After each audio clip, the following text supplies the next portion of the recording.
वो mock drill की जब तस्वीरें समझ में आई सामने, जो एनडीआरएफ कर रही थी, उसने एक बहुत बड़ी उम्मीदें जताई कि जब मजदूर बाहर आएंगे तो वो आएंगे कैसे। आज उसकी एक मॉक ड्रिल हुई, उसकी एक रिहर्सल हुई, और वो रिहर्सल क्या थी उससे जुड़ी रिपोर्ट देखिए।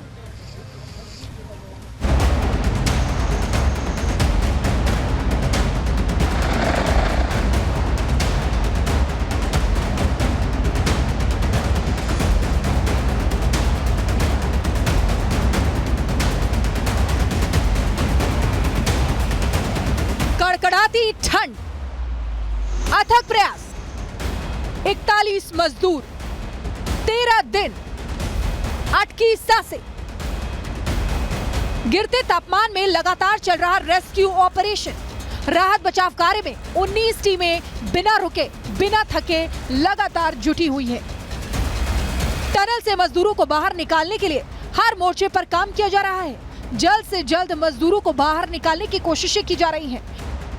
उम्मीद की जा रही है कि अगर सब कुछ ठीक चलता रहा तो टनल में बीते 13 दिनों से फंसे ये मजदूर बाहर निकाल लिए जाएंगे, वो भी नीले आसमान के नीचे सूरज की किरणों को खुली आंखों से देख पाएंगे। अभी ये मजदूर सुरंग में हर पल इस आस में काट रहे हैं कि वहां शायद वो आखिरी पल हो, लेकिन चट्टानों के बीच इंसानों के रेस्क्यू ऑपरेशन को 100% सफल करने में बार बार कोई न कोई अड़चन आ रही है। संकरी जगह में मजदूरों को बाहर निकालने का काम जितना आसान समझा जा रहा है उतना है नहीं। 60 मीटर तक सिलक्यावर की सुरंग में मलबा है। हालांकि टनल में 48 मीटर ड्रिलिंग हो चुकी है। मजदूरों के रेस्क्यू के लिए कम से कम 54 मीटर तक ड्रिलिंग करनी जरूरी है, यानी करीब 10 मीटर और आगे बढ़ने के बाद ही मजदूरों तक पहुंचा जा सकेगा। उत्तरकाशी की सुरंग में फंसे मजदूरों का रेस्क्यू ऑपरेशन अपने आखिरी चरण में पहुंच गया है। मजदूरों को कभी भी बाहर निकाला जा सकता है। ऐसे में एनडीआरएफ ने भी इसकी तैयारियां शुरू कर दी हैं।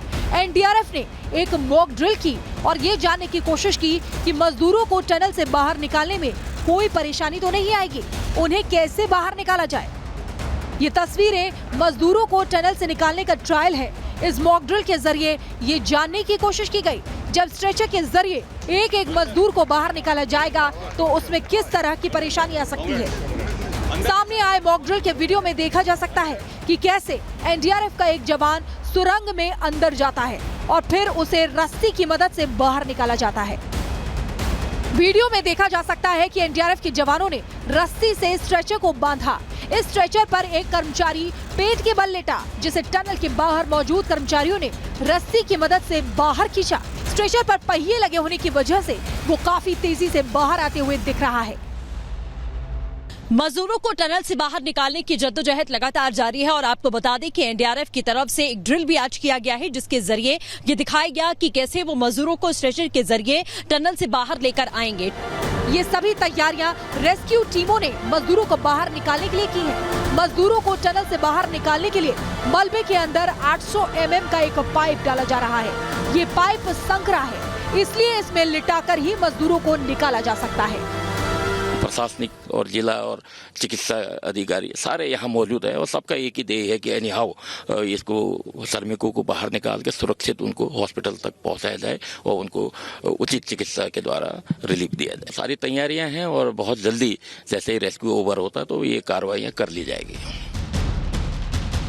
रेस्क्यू ऑपरेशन के दौरान इस बात का भी ख्याल रखा जा रहा है कि पाइप से बाहर आते समय मजदूरों को सांस लेने में दिक्कत ना हो, साथ ही उन्हें ऑक्सीजन मिल सके, क्योंकि 13 दिन बाद जब श्रमिक बाहर निकलेंगे तो उनके लिए बाहर का वातावरण टनल से एकदम उलट होगा। टनल के अंदर गर्मी और बाहर का तापमान कम है।